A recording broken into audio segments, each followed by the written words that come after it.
Kay Ping Lacson pala at Tito Soto, sila ay nakatanggap din ng partida sa kinulimbatan na ito sapagkat doon dinideposito sa bahay sa Aguado Street na nagsisilbing political and campaign war room during the electoral campaign for May 2025 elections. Itong mga grupo ng like Ping Lacson, Tito Soto, kung bakit sila nagiging rabid attack dog ni Martin Romualdez at ni Marcos. Huwag na yung impeachment na yan kasi hindi yan nakakatulong right now. Ang kailangan mong pagtuunan, paano mo i-mitigate in every aspect yung direct and indirect impact ng middle crisis given na yung economy mo naghihikaos na even before that. Wala ho tayong habang pag-uusapan ngayon mga ka-reaction update page. Tatalakayin lang ho natin eto nga hong maraming katanungan sa ating mga kababayan, ang China at ang supply ng langis. Solusyon o patibong? Yan ho yung malaking katanungan at malaking alam nyo na ho ng ating mga kababayan. Kasi bilang isang pinakamalaking importer ho ng langis sa mundo, mga ka-update, may kapasidad ho ang China mag-supply. Pero tandaan ho natin mga ka-update na wala ho tayong pre-lunch. Kumbaga, hindi ho basta-basta. Ito nga ho kasi mga ka-update, itong China, alam naman ho natin kung gaano ka-progressive country o kung gaano kalaking bansa ho yan. Kaya yung mga pangangailangan ho natin, mga ka-update, tulad ho ng langis, di ba? Yung pagtaas ho ng petrolyo, grabe ho agad. Kakasimula ho lang ng gera, mga ka-update, pero yung pagtaas ho ng mga petrolyo, agad hong nagtaas. Agad hong nag-skyrocket. Ano pa nga ho ba ang ating pag-uusapan dito? Pati nga ho ang pamilihin, tulad ng mga karne, gulay, lahat ho mga ka-update, sigurado, tataas ho yan. Ito nga ho ang ating tatalakay dito kay Doc Badoy. Isa pa ho mga ka-update, dako naman ho tayo sa paborito hong libangan sa mababang kapulungan. Ano nga ho ba ito mga update? Ang banta ng impeachment laban ho kay BP Sara. Marami hong nagtatanong, kung ito ba ay para sa bayan o para sa 2028 presidential election. Tinatawag ho ito ng ating mga kababayan na walang kwentang usapin dahil alam naman ho natin sa sobrang dami hong problema ng ating bansa, bakit nauuna pa ho yung impeachment na inilalatag dyan sa mababang kapulungan kesa unahin ho ng mga mambabatas ang totoong problema. Tulad ho ng mga yan, mga pagtaas ng pamilihin, pagbuwag ng kung ano-ano mga ka-update. Inuuna pa ho nila yung impeachment ni BP Sara. Ang impeachment ho kasi mga ka-update, hindi ho yan basta-basta. Isa ho yung seryosong mekanismo. Seryosong mekanismo ng konstitusyon. Hindi ito dapat ginagamit mga ka-update na parang weapon o panangga lamang ho. Kasi alam naman ho nila sa 2028 mga ka-update, wala ho silang candidate. Wala hong kandidatura itong si Marcos Jr. Kaya sino nga ba ang kanyang itatapat kay BP Sara? Yan yung malaking katanungan. Wala ho kahit na pagsama-samahin niya na sila Erwin, sila Rizon Tiberos, sila Bam Aquino, sila Leni Lugaw, mga update, wala hong tatapat kay BP Sara. Tingin niyo ho ba sinong makakalagpas kay BP Sara? Tuwing may survey patungkol nga sa trust rating na itong vice-presidente ng gobyerno ni Marcos Jr. at walang iba si BBM. Nakikita naman na ho natin yung kung gaano kalaki yung pagkakaiba.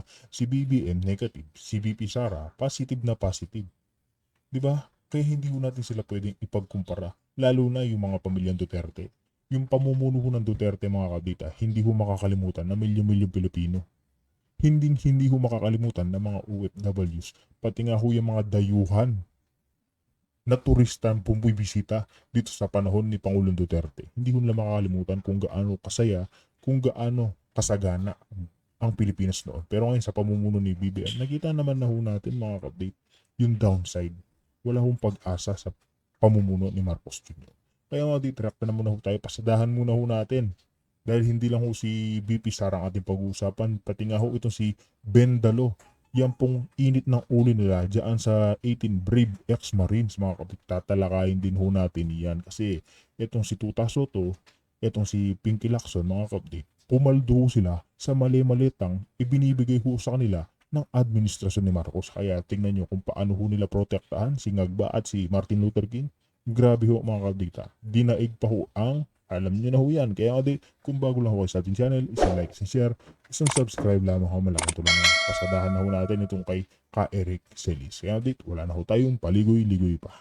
Erwin Sylvester Bendalo Tulfo. By the name itself, alam na po natin na walang matinong gagawin at sasabihin ito para sa kabutihan ng mamamayang Pilipino, itong si Ben Dalo, Erwin Sylvester Tulfo. Tama. Siguro hindi niyo pa nakakalimutan mga kababayan kung bakit po yan tinawag na Sylvester, no? Kasi yan ay isa pa sa mga kaso na dapat papanagutin kay Erwin Ben Dalo Tulfo, ang kanyang American citizenship na questionably po ito, puno ng anomalya at namimiki ng pangalan, no? Hindi naman siya si Sylvester unless aminin niya na ginamit niya ang fictitious name na Erwin Sylvester Tulfo na ito, no? Para makakuha ng US citizenship, no? But that's another point. Ang punto natin ngayon ay itong panawagan niya sa kanyang mga fellow senators na sinasabi ni Erwin Ben Dalo Tulfo na dapat daw ay wag pakinggan at wag bigyang halaga itong pagsisiwalat at mga pagbubunyag na ginagawa ng 18 new whistleblowers na mga dating sundalo. They were not all Marines, no? Ang 16 po ang nanggaling sa Philippine Marines, which is a unit under the branch of service ng Philippine Navy, ng Armed Forces of the Philippines, no? Ang isa, Philippine Army dati. At ang isa pa sa 18 na ito ay Army Reservist, no? Parang hindi siya regular force, pero reservist, no? Nagsisilbi din as reserve force sa Philippine Army. But they were all considered as the 18 brave new witnesses, or ang iba tinatawag sila na the 18 brave whistleblowers na mga dating sundalo. So ano po itong inilahad na naman nakabulastugan at palpak at sablay na pahayag ni Erwin Ben Dalo Tulfo? Sabi niya, wala tayong nakikita na bigat at halaga ng pagiging totoo sa mga salaysay na inilahad at inilalabas nito mga dating sundalo na ito na nagpapakilalang mga witnesses at whistleblowers. Kaya hindi dapat ito paniwalaan. O dyan pa lamang mga kabdit, ano ho bang expect natin kay tinawag ng Ben Dalo, Airbender? Kasi nga ho, lahat ho ng pambabaloktot na dyan sa batas na o gobyerno ni Ngagba, gagawin at gagawin ho nila para ano ho, pagtakpan yung amo ho nilang Ngagba. Kasi alam naman ho natin, isa yan si Ben Dalo sa napangalanan na di umano tumatanggap po ng mali-maleta kay Ngagba at kay Martin Luther King. Siyempre mga kabdit, pag ikaw tumatanggap ka naman dyan sa, alam nyo na, gobyerno, dapat meron ka magagandang dahilan para, alam nyo na, banatan itong 18 ex-Marines, brave Marines. Diba? Kaya tingnan nyo, imbis na sila ho yung pagtuunan ng pansin mga kabdit na tulungan ho silang tukuyin, ituro kung sino pa yung mga mastermind, kung sino pa yung dinideliveran, sila ho yung iniipit dyan sa NBI, kinakasuhan na ho sila. Diba? Ganyan ho katindi yung mga nasa gobyerno. Literal na nabebent ho nila yung law pag naaayon ho sa hindi sa kanila. Pag hindi ho sa kanila yung pinapakitang resibo na eto, katulad nito, yung si Martin Luther King, si Marcos Jr. na pangalanan, babanatan at babanatan ho nila yung mga yan. Yan ho yung ginagawa ni Ben Dalo. Tulad nino, ni Pinky Lacson, ni Tuta Soto. Nakita naman na ho natin mga kapatid, hindi naman ho tayo tanga, hindi ho tayo bulag para hindi malaman na yung mga taong yan literal na protector ng administrasyon. Ng ating mga kapwa senador, hello, okay ka lang? Hindi pa nga kayo nag-iimbestiga dyan sa Senado. In fact, I think he is the vice chairperson of the Senate Blue Ribbon Committee. Itong si Erwin Ben Dalo Tulfo, siya po ay vice sa kay Panfilo Lacson bilang tagapangulo or chairperson ng Senate Blue Ribbon Committee. So ibig sabihin po, pareho ang kanilang paninindigan. Pareho po ang likaw ng bituka nila ni Ping Lacson at nila Tito Soto na putulin ang ano pamang pagkakataon at ilihis ang ano pamang pagkakaugnay ng mga salaysay na ito ng 18 new witnesses who were once part of the security sector ng ating gobyerno nang sila ay mga aktibo pa noon sa Armed Forces of the Philippines at sila naman po ay napunta bilang mga detailed security staff and assistants to Saldico when Saldico was still a congressman at hinawakan niya ang mahigit 3 taon or almost 3 years sa Committee on Appropriations bilang inner circle sa sindikato nila Marcos at nila Romualdez. So itong si Bendalo Tulfo atat na hindi niya mapigilan ang kanyang sobrang pagpapasipsip kay Marcos Jr. at kay Romualdez to the point na imbis na maging patas, maging bukas ang isipan at maging objective, no? Na walang kinikilingan at papakinggan nila at idadaan sa proseso ng makatotohanang investigasyon ang mga nais ipahayag nitong mga former soldiers na ito na naging bahagi po ng mga basurero.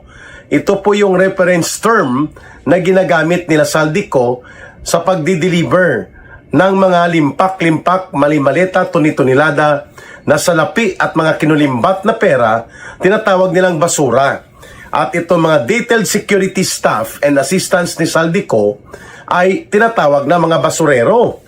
So, kasi nga sila ay bahagi ng inner circle operations nila Ginoong Saldico at nila Marcos at nila Romualdez sa pagdi-deliver ng mga limpak-limpak, tuni-tunilada at mali-malitang mga pera.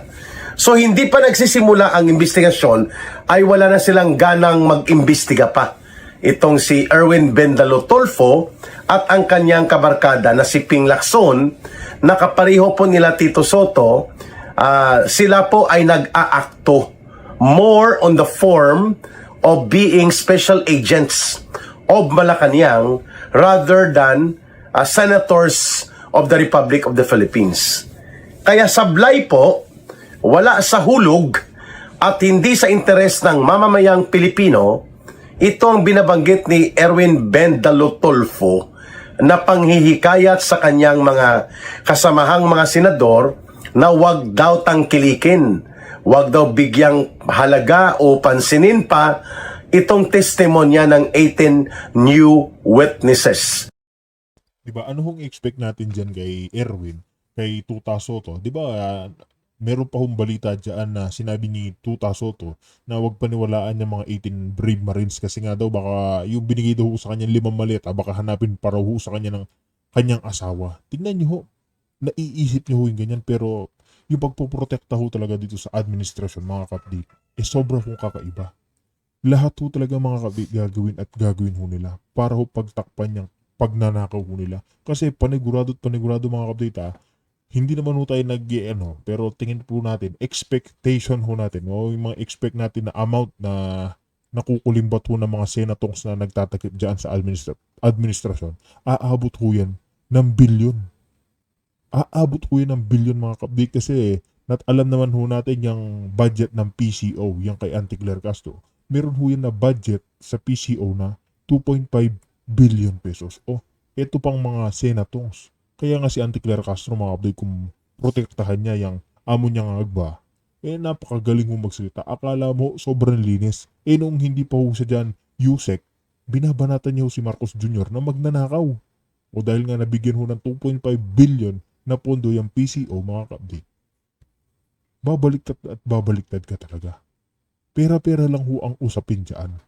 Di ba? Hinggil po sa kanilang pagdudugtong ng salaysay doon sa mga naunang pahayag ng kanilang kasama na si Sergeant Gutesa na bigla na lang pong nawala, no? Bigla na lang itong hindi na mahagilap at may mga balita na ito ay pinagapang na nila Martin Tambaluslos upang hindi na makapagsisiwalat pa ng mga nalalaman niya hinggil sa operations ng mali-malita, tuni-tuniladang limpak-limpak na mga salapi na pinagdi-deliver sa kanila. But Gutesa was only there around 3 weeks lang ang kanyang participation. Simula po ng huling bahagi ng November 2025 hanggang huling bahagi po ng December or 2024 rather, hanggang sa huling bahagi ng December 2024. Yun po ang kaniyang mga participation, mga kababayan, nito ni Ginoong Marine Sergeant Gutesa.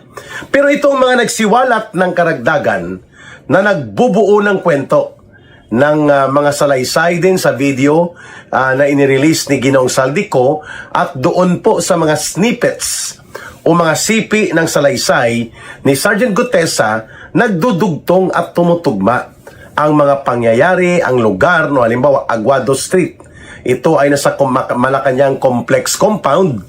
Malapit po ito sa Office of the President at dyan po ang nagsisilbing parang war room o ito po ang nagmi-meeting-meeting sila Romualdez noon at ginawa niyang opisina ito. Kasama po sila Marcos dyan at ang mga senatorial candidates nila noong May 2025 elections at pati po ang mga taga-Comelec. At makailang beses nag-deliver sa Aguado Street na binanggit din po yan ni Sergeant Gutesa before po siya nawala at hindi na nakakapagtistigo sa Senate Blue Ribbon Committee hearing, ay binabanggit na rin po ngayon ng 18 na mga new whistleblowers na ito. Subalit para kay Ben Dalo Tulfo, walang kabuluhan ito. Walang kabuluhan, ha?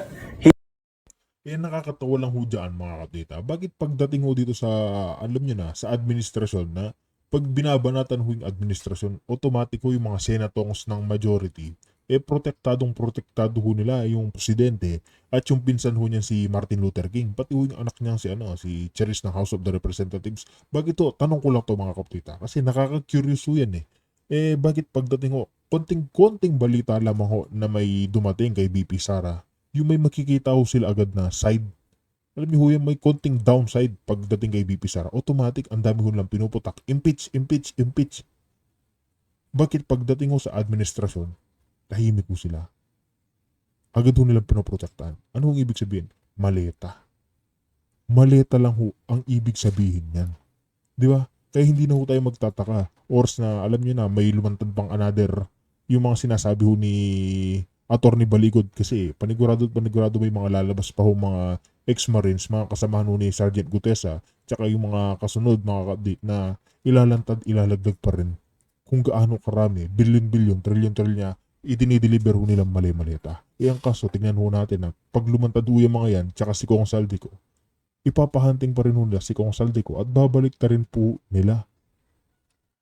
Babalik ta rin ho nila para ho protektado si Martin Luther King at singat pa. Hindi mo nga binubuksan sa investigasyon at malinaw naman po na gusto ninyong durugin at putulin ang opportunity and venue kung saan sila ay makapagsalaysay at makapaglalahad ng kanilang mga kwento.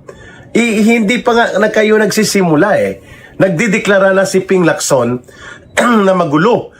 Walang patutunguhan daw kung include ito sa Senate investigation sa Senate Blue Ribbon Committee at hindi lang naman daw ito magulo lang kundi circus. Kasi kailangan pa daw nilang busisiin kung ano-anong mga ebidensya ang hawak ng mga naturang 18 whistleblowers. My goodness, mga kababayan. Hindi pa nagsisimula ang malinaw na pag-iimbestiga. Ang nakikita ni Ping Lacson at nila Ben Dalo Tulfo na kanyang kasabwat ay ang mga bagay na negatibo na hindi pa nangyayari. And in fact, malinaw naman po na ang 18 Marines nito ay nagpapahayag, or 18 former soldiers rather, na sila ay handang magpasailalim sa investigasyon at paglilinaw ng kanilang mga salaysay, lalo na po sa Senate Blue Ribbon Committee or even sa Senate Committee of the Whole, kung saan po ang Senado can be converted into an investigation body. Kung didesisyonan po yan ng mga mayoriya sa mga senador, they can do that.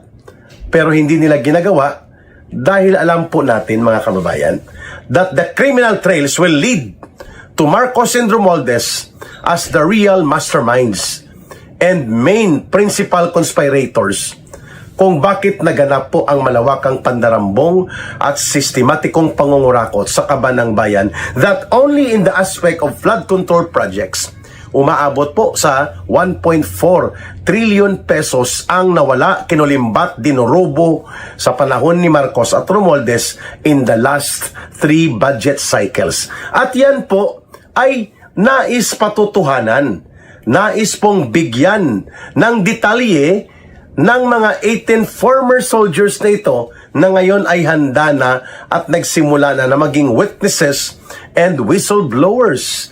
Subalit po, nananawagan pa itong kulukoy na Erwin Bendalo Tulfo, wala yan. Huwag niyong patulan, mga kapwa ko senador, dahil yan ay isang bahagi ng isang grand design for political maneuvers.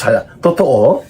Hindi ba ang nagme-maintain ng troll farms, ng mga keyboard warriors, ng mga tagapaghahasik, ng lagim ng disinformation, misinformation, fake news? Di po ba ang Malacanang ang may hawak nito? Hindi naman po ang mga 18 new whistleblowers na ito.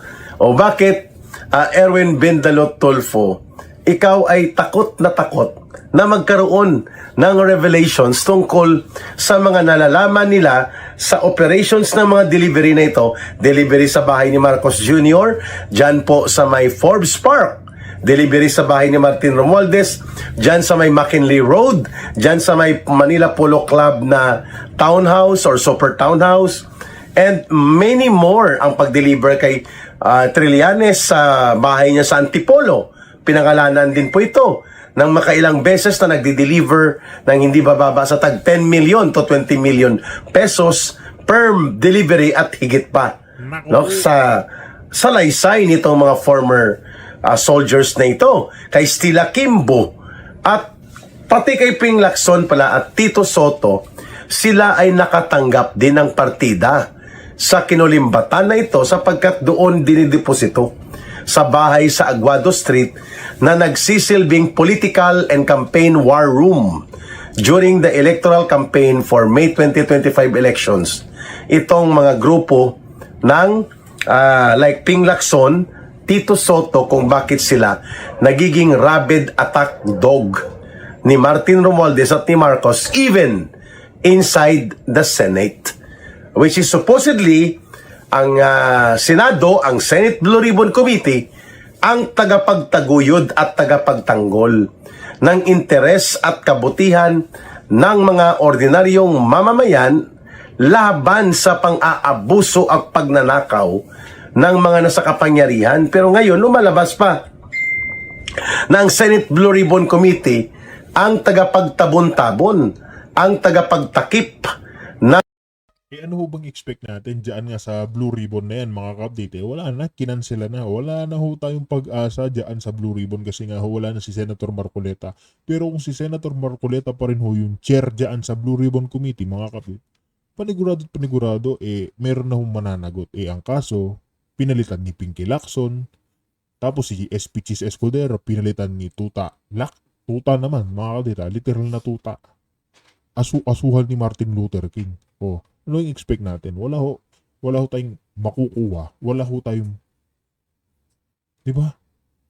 Pero kung ibalik yang si Senator Marcoleta at ito si SP Chis, mga ka-update, panigurado matutumbok ko yung mga magnanakaw at makukulong ho yung mga yan.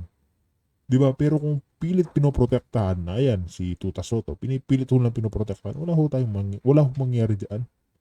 Wala hong mangyari kung baga nakikipag-unggoy-unggoyan lamang ho sila sa mga Pilipino.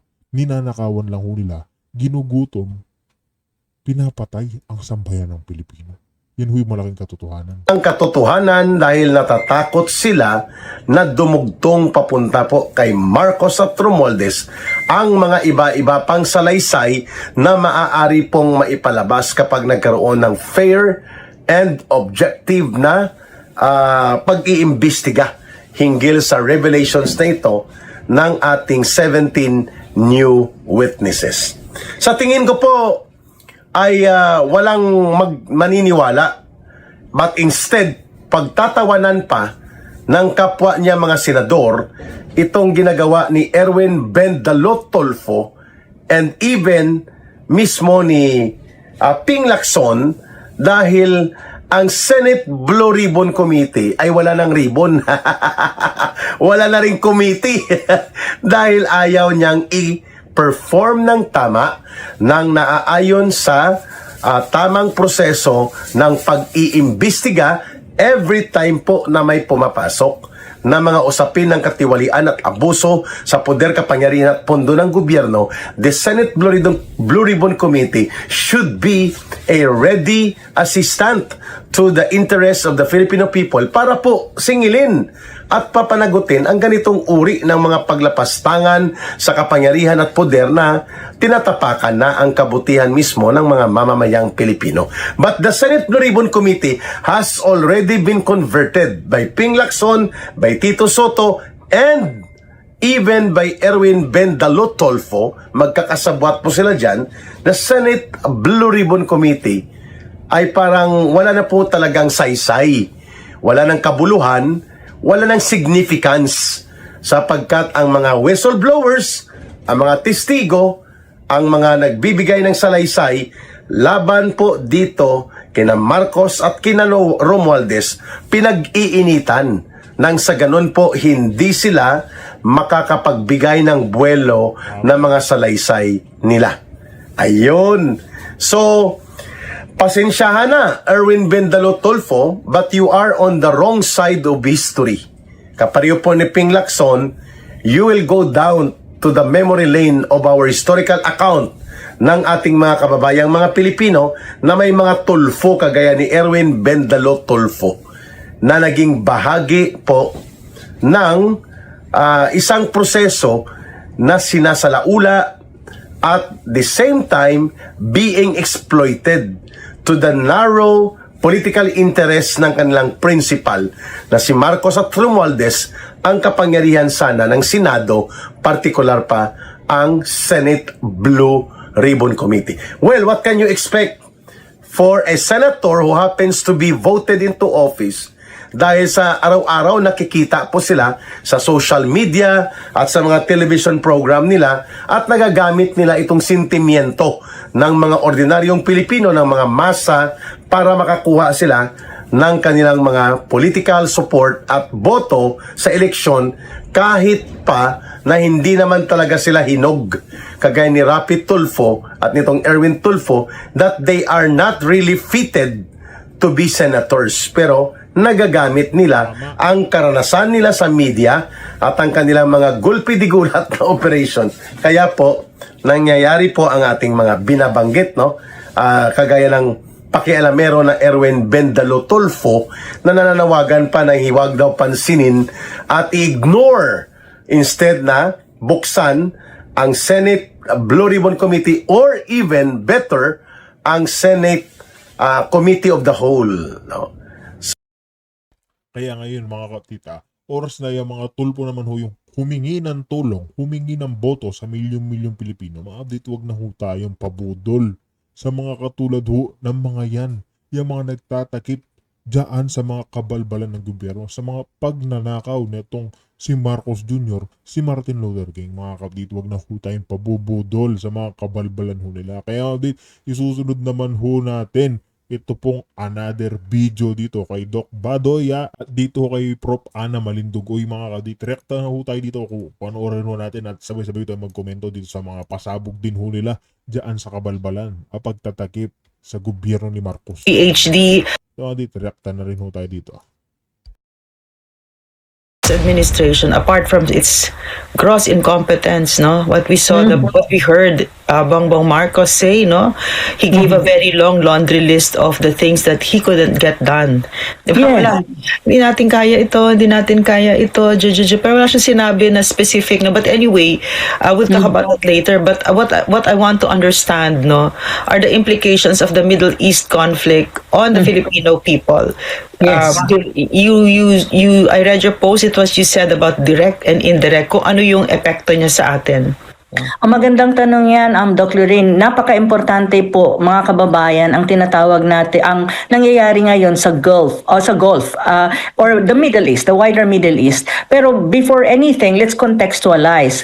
Kasi this is this is a regional issue as far as the Middle East is concerned, but to certain extent this is also an international issue na may direct or indirect impact sa Pilipinas.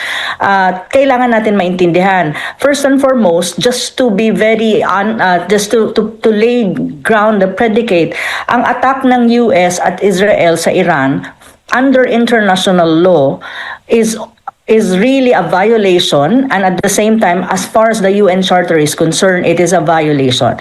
It is unprovoked precisely because as far as the UN Atomic Energy Agency and even as far as the Pentagon is concerned, wala pong katotohanan ang sinasabi nila na may nuclear program or upgrading ang nuclear program to certain extent ng Iran, and at the same time wala. Attorney F. Professor, it's parang it really reminds you of what they said about the weapons of mass destruction, diba? In Iraq. And then away, and then after a while, after they had destroyed that entire country, said, "I'm sorry, wala pala," diba? Oh, exactly, Doc Lorraine. Exactly the same thing right now. But there is a little bit of advantage on the part of Iran do, kasi ito yung kailangan natin maintindihan din kasi very important sa mga Pilipino. So it is unprovoked to a certain extent kasi nga sabi ng Pentagon wala silang intelligence na aatakihin ng Iran ang Amerika at ang mainland, pati ang mga Amerikano. Tapos on the other hand, ang sinasabi din na it is an assault to the sovereignty of Iran. And now Iran is responding, and Iran is bombing as well Israel and also military bases across the among the Gulf states. So makikita mo ang kasi yung nangyari sa Iraq, ang Iraq walang capacity to fight back. Ito iba. Kasi Iran is fighting back, which is a dangerous thing kasi mag-i-escalate yan into wider Middle East and probably may spillover effect. Even then, wala pa yung spillover effect, may impact na sa Pilipinas din ito. Diba, Professor, hindi na siya, naging regional na siya eh. Diba? Regional na siya. Umulong na siya, no? Okay, Kim, sorry I'm interrupting. No? Yeah, it's okay. So, yun ang nangyari. So, ngayon, makikita mo, so ito yung international na level na perspective, which is talagang, kaya nga nagkaroon ng meeting ang United Security Council precisely because they're condemning the attack of United States and Israel on Iran. So, in a way, Iran is responding, and under the UN Charter, may provision ka doon kasi ng self-defense. So, Iran is saying we're attacking and we're responding militarily because this is a self-defense. So, that is the context. Now, the next important question na nasabi mo kanina at tinatanong mo is, since apektado ang mundo, ang unang-unang impact sa mundo na definitely would impact the Philippines is yung tinatawag mong economic shocks. Asan ba doon ang economic shocks? First is oil. Oil prices will definitely rise, and I think it's starting. Ang sabi ng mga financial analyst, baka from 100 barrel per day, $100 per barrel per day, maging 200 yan. So mataas yan. Ano ibig sabihin nun in terms of liter sa Pilipinas? How much, hindi ko alam ang how many, pero what I'm saying is, kasi hindi ko na-compute pa, pero I will try to compute. Double, that is very triple. good.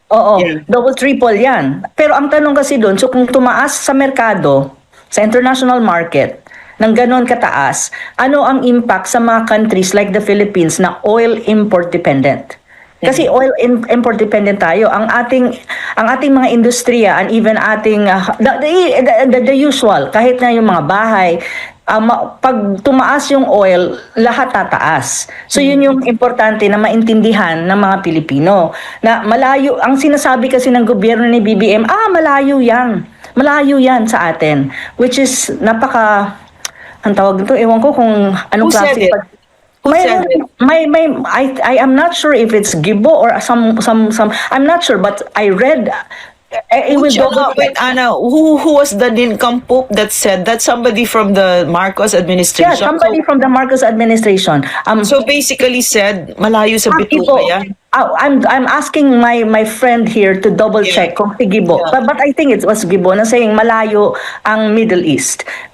Sabi ko, naisip ko nga, sabi ko, hindi yun, it's not a matter of distance kasi ang mundo is interconnected. What happens in the one part of the world would definitely impact the whole world. So, yun yung sinasabi ko. So, I mean, Professor Ana, it's totally frightening what comes out of the mouths of these people, no? And highly placed, no? Secretary of National Defense supposedly, and he doesn't. What's he saying, diba? That's even a high school student would know. The Precisely. interconnections, that how small the world is, no, and that even though it's geographically far, it will affect everybody. That's not rocket science. Hello. correct. Na hindi mo kailangan nga maging Secretary of Defense Oo. just to know na it will impact the Philippines. Na hindi siya, it's not the Parang big plan. nakakahawa ba ang kabobohan ni BBM? Kasi BBM ugod ng bobo di ba? So, lahat sila nabobobo. Kasi nung panahon ni PRRD, kasi he was brilliant. PRRD was brilliant. I mean, whatever you say, he was a political genius, no? And he really presided over landmark accomplishments of the country, no? Never before seen. So, parang kami, he really pushed us forward, no, to be at the best at the top of our game. So I'm Yeah. thinking, from a Secretary of National Defense, something like that will come out of your mouth, di ba? Nakakahawa bang kabobohan ni, my gosh, no? Pero di ba, sis, mayroon tayong kasabihan na friends, of the same feather flock together. Yes, correct. Yeah, birds of the same feather flock together. Yeah. So, ganun na nga ata yun. Pero, what I'm saying is, yun nga. Tapos, kung titignan mo, so may impact sa international, sa world economy, then definitely it will impact the Philippines. Ang sabi ko nga kanina, ang isa na from the world economy is the oil price. So, ang oil price sa international market, tataas yan. Pag tumaas yan, since tayo import-dependent ang Philippines ng oil pa lang pinag-uusapan natin sis, oil, definitely, magkakaroon ng impact sa Pilipinas, tataas ang presyo ng energy-related products, especially oil, gas, LNG. So, ang tanong kasi dyan sis, kapag nag-increase lahat ang presyo niyan, mag-i-increase ang food cost mo, transportation, logistic, everything. Lahat. Ang tanong ko sa iyo, sis, nag-i-increase ba ang sweldo ng mga manggagawa sa Pilipinas? So, di ba? Ang purchasing power ng tao, ng mga Pilipino, mag-shrink. Pero ang sweldo nila, tawag nito, ang mga industriya and even the government cannot augment income easily. Kasi this is sudden wala namang alam ang mundo na magkakaroon ng ganyang crisis So kaya nga nagtataka ako. Hindi sudden crisis ito sa Middle East. Alam mong may direct impact, hindi ko maintindihan. Wala akong makita na balita na may meeting dito, may meeting doon, nagko-convene ang Congress to discuss how they gonna mitigate the negative impact on the Philippines. Walang ganun sis. Kaya mamaya matatalakay natin yan. Instead, they're having... The VP impeachment ang pinaprioritize nila since Monday until today. Today is already Wednesday. 3 araw silang ginugugol nila dyan sa impeachment hearing ni VP na samantalang sis, bawat hearing, makongreso man yan o senado, may cost yan. Yeah, May cost yan. Electricity, snacks nila, lahat yan, may cost yan. So kung sana yung cost Pera na natin. Can you taxpayers underscore money. that? Pera Oo. natin. Pera natin yan. Kung sana yung gastos doon, i-rechannel mo to buffer the increase in prices of oil, and then anong gagawin mo kapag tumaas ang presyo ng mga bilihin, anong mangyayari sa mga kababayan natin, especially yung nasa kasi syempre malaki ang base ng tinatawag mong masa at saka tinatawag mong middle lower class. Malaki yan sa Pilipinas when you talk about the base. So anong gagawin? Kasi sigurado ako apektado sila. So yun pa lang sis ang isa. Oil price na kabit-kabit yan. Inflation na may impact yan pagdating sa inflation. At surging yan. Kasi ang conflict feeling ko sis sa Middle East, based sa mga monitoring ko, it will not stop that easy. And I think if it maprolong yan, ang problema natin, ang sabi ni BBM, mayroon daw 60 days na reserve tayo ng oil. Then may nagsabi din na 30 days daw ang reserve. Sabi ko, ano ba talaga? 60 days ba, 30 days ang reserve natin? But even then, reserve doesn't matter. Kasi kinukonsume mo yan mabilisan. Ang tanong mo, kahit may reserve ka, pero ang oil companies mo definitely magtataas ng presyo.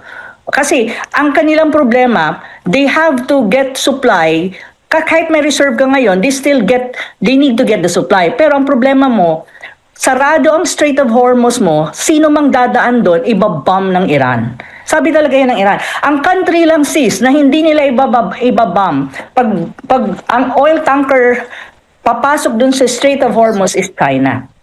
Other than China, only China is allowed to pass through the Strait of Hormuz when you talk about oil tankers.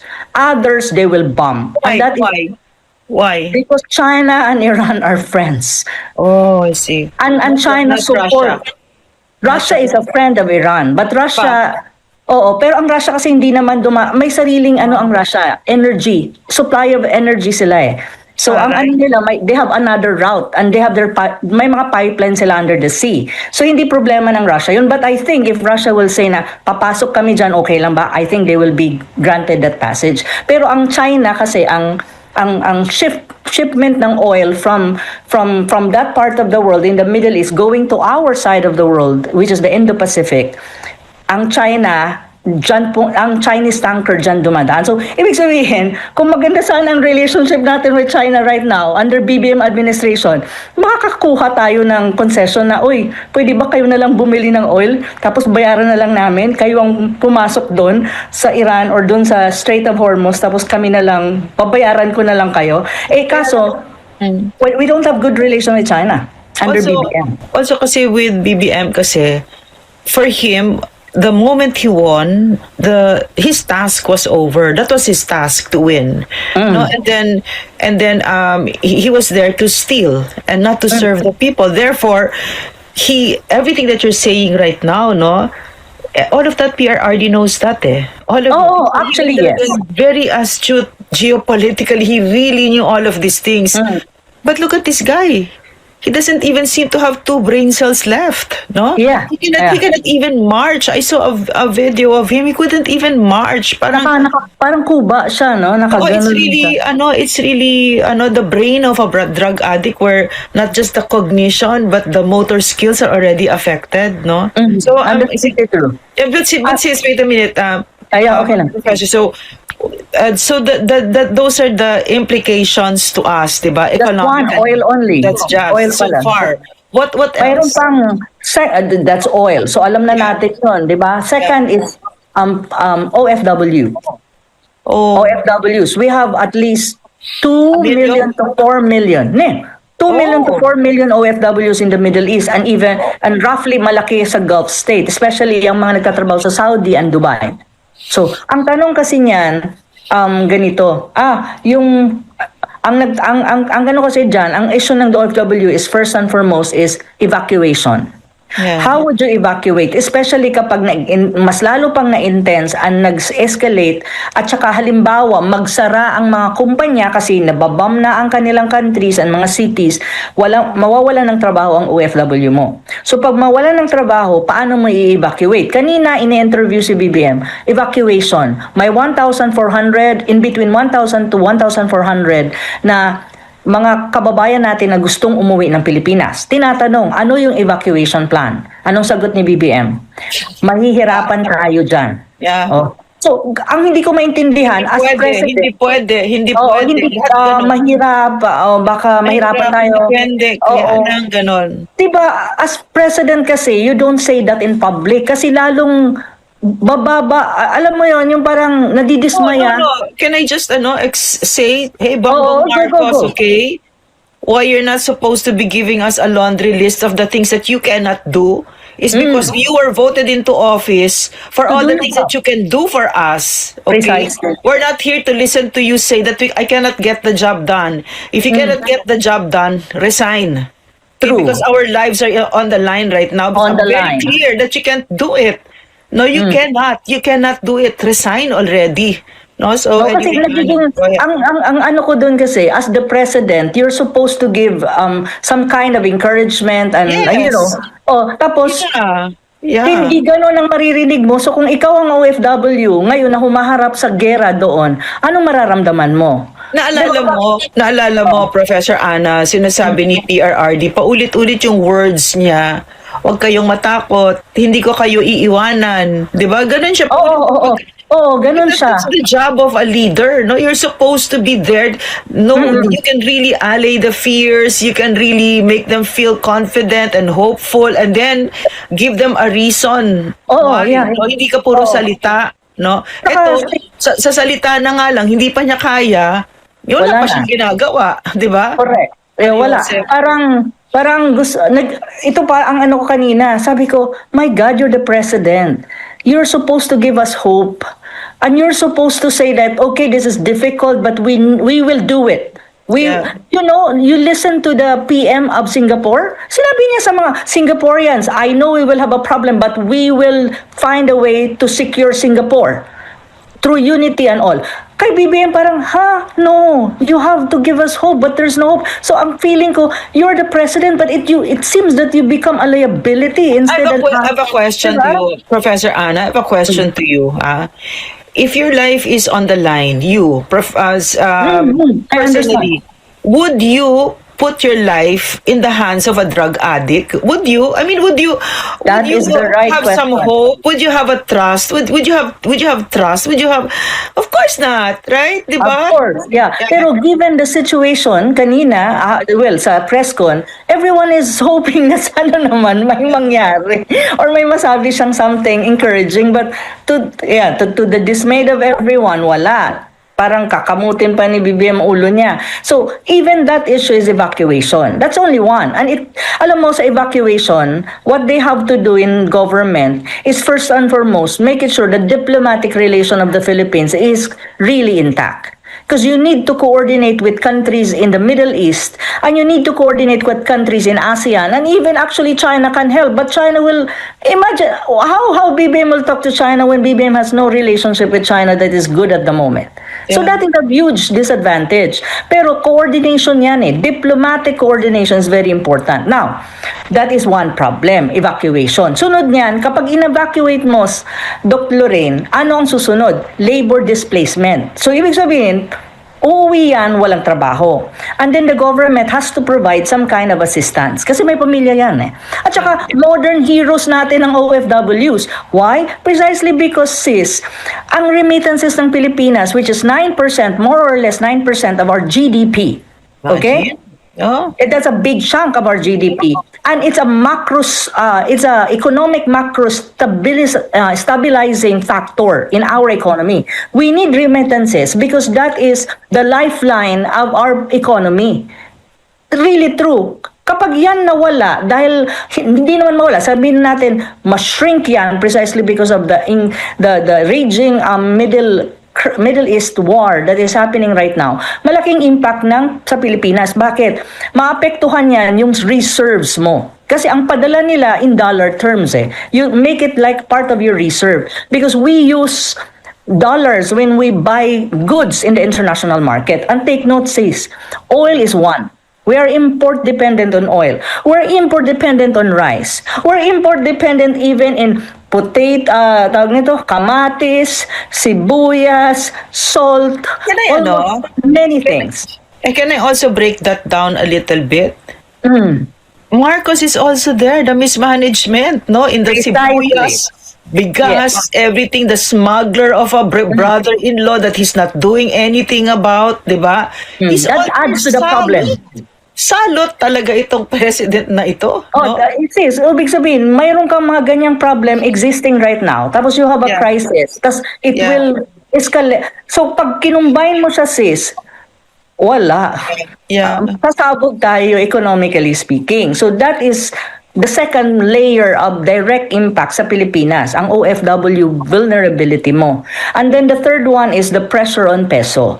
Kasi magkakaroon ka ng mahal na when you buy goods at the international market, since ang presyo nila mas mataas na, so you need more peso, kasi i-convert mo yung peso mo into dollars to buy goods. So you need more peso kung halimbawa ngayon, kahapon ang bili natin is sa isang kamatis is $1, pero nagtaas ang kamatis, let us say, nang naging $5 na siya, you need more peso. So ang pressure on peso is also, there will be pressure on the peso, and you need more dollars to buy goods in the international market kasi mataas ang presyo na. So that is also another problem on our side kasi kung titignan mo ang GDP growth ng Pilipinas, 2025, 4.4%. Mababa yon sa target. Tapos pagdating, sis, dun sa tinatawag mong last quarter ng 2025, 3.0 lang ang GDP growth.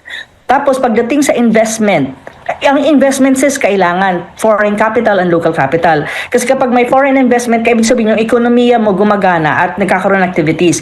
It generates job, it generates income, it generates revenue for us. Ang kaso sis, kung titignan mo ang 2025, 5.7% ang decline. So that is even... What does that number mean in layman's terms? Hindi ko alam, kailangan ko i-check yung exact figures in terms of numerical money. Pero ibig sabihin, ang investment na pumapasok sa Pilipinas has declined, and that would impact in terms of economic activities. That's very important when you talk about... Terrible, no? Kasi when you talk about infrastructure... Yung panahon ni Digong, lumilipad ang foreign investors. Foreign investors, yes. No? Infrastructure, and manufacturing. And kasi sis, kapag ito, ang foreign direct investors and local investor either bumaba or nag-withdraw, ibig sabihin, magkakaroon ka ng impact on jobs. Ang number one dyan is jobs, unemployment. Ang unemployment mo last year, I think last quarter or last year is 2.7 already. Nasabi sa akin kanina ni Ma'am Bing, ang inflation daw ngayon, sabi ni Ma'am Bing kanina, nung nasa interview niya ako, is tumaas. Ngayong 2.1 ata nung Feb. So ngayon, tumaas ata. January is 2 and February is 2.1. So ibig sabihin, by March, baka tumaas pa yan. March na ngayon, sis. So kung titignan mo sa ekonomiya, malaki ang impact niyan. Given, sis, na ang Pilipinas, before the middle crisis happened, problematic na ang ekonomiya mo. Kasi utang pa lang, sis, 17.7 trillion na. And this is all directly related to the corruption. Yes, definitely. Kasi lahat yan, Bongbong Marcos, yeah. corruption, mataas ang index, kaya wala kang confidence ang local and foreign investors mo. Number one na issue yan natin ngayon, corruption, sobrang massive at mataas. At ang scandal by scandal, yung Diyos ko Lord. Kapag ako ang investor mo, sis, kahit local, siguro kung business-minded lang ako, hindi ako mag-invest. Kasi... Yeah, and you know what? My friend was telling me, this Japanese that I met here, he was saying, during the Tertas time, it was so easy, no? It was so easy to yung business permits, everything like that. Now everybody's asking for a bribe. No, yes, red tape, bribe. Red tape, the bribes, everything. So that you know what happened in the end, he pulled out. And then he left the country. Sayang. Mayroon akong balita na katulad din sa'yo. At ito mas grabe-grabe. Kasi may nakausap ako kahapon, tumawag sa akin isang kaibigan natin sa Manila, na yung Chinese companies daw nahihirapan sa Pilipinas. And they're even thinking of pulling out. My God, sis, kapag ang mga ganitong industries or ang businesses mag-pull out, lalong may hirapan ang bayan. Kasi pag nag-pull out ang mga companies dyan sa Pilipinas dahil hirap sila or hindi sila nag-generate or they're subject to corruption, red tape and all, under the table, transaction whatsoever, ang mayayari dyan, labor displacement din yan. And then, revenue kasi nagbabayad ng tax yan. Kasi ang sa atin, ang ginagamit mo to finance your government is actually, sis, ang taxes ng bayan. Taxes din ng mga businessmen. Land tax, business tax, and all of this. At saka yung income tax natin. Tayo nagbabayad eh. Ang nakita ko, sabi ni Recto, for 2026 budget, kulang ang gobyerno ng 200 billion. Imagine that. With the Middle East crisis, inflation, possible displacement of OFW, potential reduction significantly of remittances, may 200 billion ka na deficit when you talk about the 2026 budget. Okay, sis. And then the way that they've tried to solve it is to go on a borrowing spree. No? Borrowing spree, and they're trying to borrow from ADB, Asian Development Bank, and I think they're trying to borrow also with other multilateral banks. Ngayon, ang tanong, baka mag-default tayo. Yun ang pinaka-problema. On the other hand, given all of this problem, plus compounded by the Middle East crisis na may direct impact sa ekonomiya ng Pilipinas, ano ang ginagawa ng ating mga so-called leaders? Anong ginagawa sa House from Monday, sis, until today? Ang focus nila, i-impeach si Sara Duterte. For God's sake. Sis, I'm telling you, I'm outside of the country, you're outside. We have friends in other countries. Ang nakikita ko sa mga bansang iba, they're already trying to see kung paano nila mamimitigate yung impact ng bayan nila. Alam mo, meeting here, meeting there, calling other countries for, kung kailangan nila ng tulong, trying to, You know what? to think how they're gonna survive with all of this crisis globally, You know what? You know what's particularly galling to me is that the ones who are so dead set on this impeachment, no, are the super corrupt ones, no, the ones that Yes. are the one that who stole mightily from the Filipino people. Yan sila Luistro, yan sila Asidre, no, yan lahat sila, yan sila Ridon, yung the CPP party list, no, and they're the ones there in the documents of the 18 soldiers and Tito Soto and what's his yeah. name? Tito Soto and Ping Lacson are no different, no? I mean, if they had some shame about them, dapat nag-inhibit na sila sa Blue Ribbon Committee. Correct. Because implicated sila doon, eh. Pero talagang kapal ng mga muka talaga, no? No honor because the one that's sitting in Malacanang is the worst of them all. He's the worst. He's the worst of them all, no? Talagang walang hiya talaga, no? So At saka talagang- ito pa, Yeah, go ahead. ito pa, sis, di ba? So, nagkakagulo na ang mundo. Andyan na yung Middle East. Ang ekonomiya ng Pilipinas, even before the Middle East crisis, hikaws na. Alam natin yan.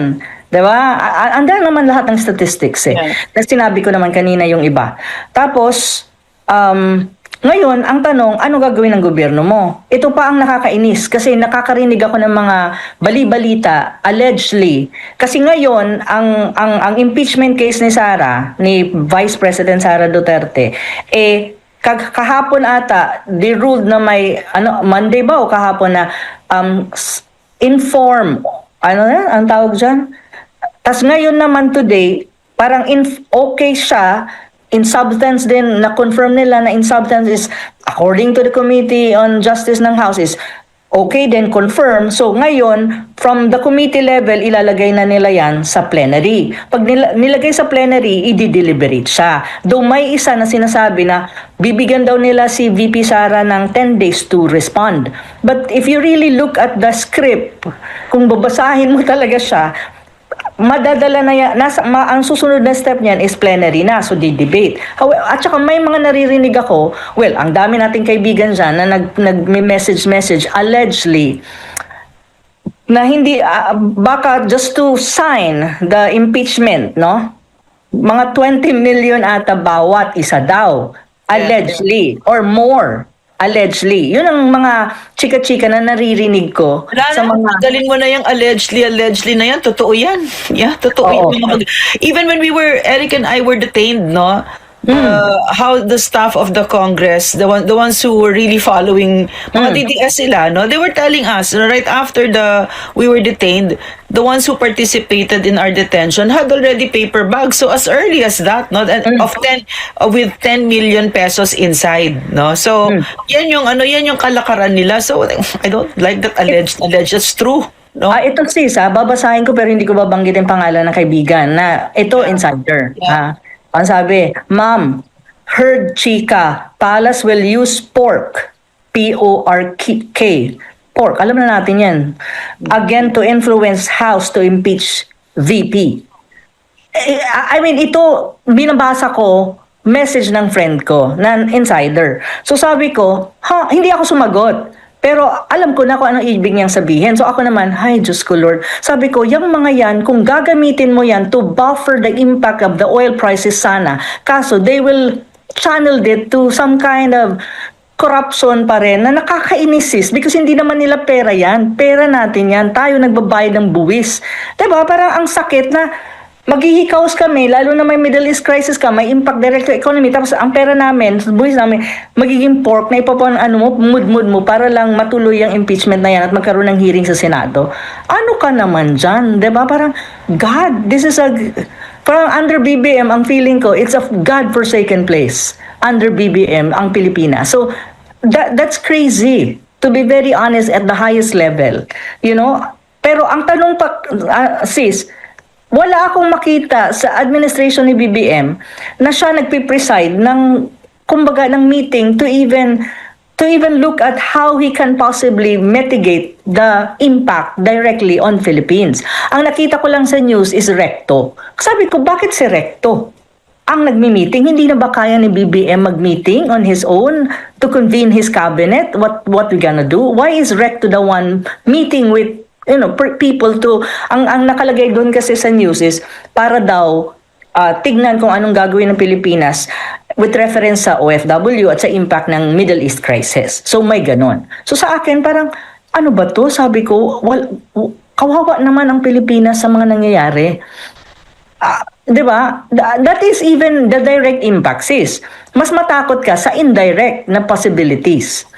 Ano yon? EDCA sites. Ngayon, may sila, sis, may mga pronouncement at saka PR campaign ang National Security Council headed by Anyo and even Gibo, which is the Department of Defense, PNP, AFP. Sinasabi nila, ang EDCA sites ay hindi daw US military bases, sis. Sabi ko, Bullshit, no? Grabe. oh, alam mo, sis, kung magiging totoo lang sila, sana, medyo okay pa. Pero sis, they are trying to make us bobo. Diba? Yeah, Sabi double ko, speak, no? Double speak. double speak. Yeah. Diba? Tapos ito pa, AFP in talks to use EDCA facilities, equipment, in rescue operation. Sis, kung atin yan, sa sinasabi ni Anyo, at sinasabi din ni sinasabi din itong mga Gibo and all, di dapat hindi na tayo nagpapaalam pa sa United States kung gagamitin natin yan during humanitarian operation or rescue operation kung may calamities na nangyayari. Why do you have to ask United States to use this base, yung mga equipment ng EDCA bases kung atin yan? Magpapaalam ka ba? Diba? That is even a question, sis, kung yung PR nila, totoo. Hindi naman binubola tayo, niluloko tayo, ginagawa yung bobo. And there are two things there, no? Inside those EDCA bases, there are Americans and Yes. American weapons, di ba? Precisely. Nuclear weapons, di ba? So that Yes. makes us vulnerable, di ba? Precisely. Kasi that double speak is like, ang naiinis ako, sis, is what do you think of us Filipinos? Yeah. Are we that you look down on us as if we're people who doesn't have any brain or education at all, na hindi namin alam kung anong totoo? At nag-launch sila, sis, ng massive PR campaign just to make us BO na hindi yan US bases, nasa Philippine soil yan, What's that? pag-aaring ng Pilipinas. What's that? They loaned money for... No, they launched a PR campaign right now. Kasi I'm monitoring it. Nagpi-PR campaign sila, sis. Nag-PR campaign sila using our money. Yes, another thing. To fool Gagawin us. tayong bobo, sis. Yeah, Gagawin tayong yeah. bobo. Using our money, using our taxpayers. You know what? Can I say something, ha? Oh, yeah, yeah. Kasi for us, parang it's bobo, right? Parang it's obvious. But a lot of people are easily fooled, no? Yes. Can I just segue a little bit, ha? Segue Yeah. a little bit. Kasi something came out on social media about me na naka-hook up daw ako sa IV, gano'n, na mamamatay na yata ako or something. Oo, may mga and then when you look at the photo, it's AI. But people believed it, no? People believed it. But I'm just saying that people are very gullible. So they're banking on that, and that is that's poor governance. Very poor governance. You're lying to the Filipino people at hindi mo sila nire-respeto, 'di ba? Correct. Sus Mariosep, no? Ayun, correct. Yun na nga sinasabi ko. Wala man lang silang sabi mo nga, there's no sense of decency. These people, they don't have it. None. And wala talaga. It's zero, none. Sabi ko, kaya nasabi ko, ano bang klase? Ganito ba talaga ang gobyerno? Sabi ko, my God, it's a glaring expose of the kind of government and the kind of people sa gobyerno ni BBM. Na para bang, my God, kung ako rin ang Pilipino, parang, gusto ko sana sabihin sa mga Pilipino, huy, hindi pa ba kayo gising? Yeah. Harap-harapan na ito na niluloko tayo, ginagawa pa tayong BO. Sabi ko, my God. Kaya sabi ko, my God, these people, what is... Wait, I have a question. Anna, I have a question. Professor Anna, I have a question. So, from your perspective, Because we cannot rely on our government right Yeah. now. They're lying, they're magnanakaw, they're incompetent, like frightfully incompetent, frightfully magnanakaw, everything, frightfully sinungaling, everything, diba? So, but I like that the vice president has announced her run for the presidency, di ba? Therefore, she's seen as the leader, and she came out with a very beautiful statement, di ba? And she was saying, mag-ingat kayo. I mean, very, very practical yung kanyang suggestions na keep your communication lines open so that your relatives know where you are. Tapos yung mga announcements ng gobyerno kung nasan kayo, makinig kayo at sumunod kayo, etc., etc., di ba? So, but from the Filipino perspective, kasi we cannot rely on the government, we can rely on each other. That's my belief, no? Kasi Yes. wala there's nobody talaga to help us but ourselves, no? And that's not a small thing, di ba? So, from your perspective, is there anything that we should be doing as a people? Well, alam na, you and I knows kung Magtipid. ano. Ang hirap magtipid kung wala ka nang matitipid, sis. Yeah, my goodness, yeah. So, I'm not kidding. Pero itong mga magnanakaw na ito, hindi sila nagtitipid. They spend money left and right, luxury and all. Ako nga sabi ko nga, iniisip nga namin, kasi ako, syempre, maasawa ko, anak ko, may pamilya ka, iniisip ko nga, sabi ko nga sa asawa ko, paano tayo magtitipid? Tinitipid na natin lahat dahil mula pa noon hanggang ngayon, ang ekonomiya ng Pilipinas is not good. So you're already pushed to the wall sa pagtitipid. So may impending another impact ka from crisis in the Middle East. Ang tanong kasi dyan, how would you squeeze? Yeah. Ayun yung problema, to be very honest. Paano mo i-squeeze kung i-squeeze ka na? So, yan ang isa sa mga problema. Ang tanong, Look at what Marcos is saying. I'm going to talk to the leaders in both the House and Senate. This is not yet a sure thing, but this is something that we're discussing about the VAT for the diesel. It's not a sure thing. So shut up, diba? Shut up. It's not a sure thing yet, diba? Give us a sure thing. He doesn't know the first thing about being president. So I don't even know why people still call this idiot a president. He's such an excise idiot. tax yan on oil para daw mag-buffer yung increase ng oil at hindi mas tumaas kasi may excise tax ka. That is an added thing. Added, on top of the price, you have the tax. So, medyo mas mahal. Ang problema dyan ganito. Okay, fine. Let us say, sasabihin niya sa Congress, Senate, okay, tawag nito, tanggalin natin ang excise tax. You need a legislative measure on that, and the House and the Senate. However, sis, ang tanong, income yan ng gobyerno that's an income of government, that's revenue. Yeah, Now, tax. kung tatanggalin mo yan, malaking chunk ng revenue ng gobyerno, tatanggalin mo rin. Ang tanong ko kay BBM, where would you get the money for it? Para i-buffer mo dun sa mawawalang revenue ng gobyerno, which Gatchalian already raised. Uutang ka? Saan? May magpapautang ba sa atin ngayon given na ang mundo Middle East is burning? Yun ang tanong. Kasi to be very honest with you, sis, lahat ng bansa ngayon is nandun sila sa tinatawag mong measures. They're trying to come up with measures financially, economically, import, export. And Pero then, Pilipinas. Pwera Pilipinas, kasi busy tayo sa politika. Sa impeachment doon tayo no? Sa politika, impeachment na samantalang, kumbaga, kung matino kang mag-isip na politician ng bayan, wag na yung impeachment na yan. Kasi hindi yan nakakatulong right now. Ang kailangan mong pagtuunan, paano mo i-mitigate in every aspect yung direct and indirect impact ng middle crisis given na yung economy mo naghihikaos na even before that. So ngayon, walang ganun. Tapos mayroon pa, ito pa sige, babawasan natin ang excise tax. Ang tanong ko, okay, fine. Saan mo kukunin ang mawawalang income ng gobyerno? 200 billion ka na ngang deficit for 2026 budget. May pagpapautang sa'yo, umutang na nga kayo Umutang na tayo. Alam ko na, may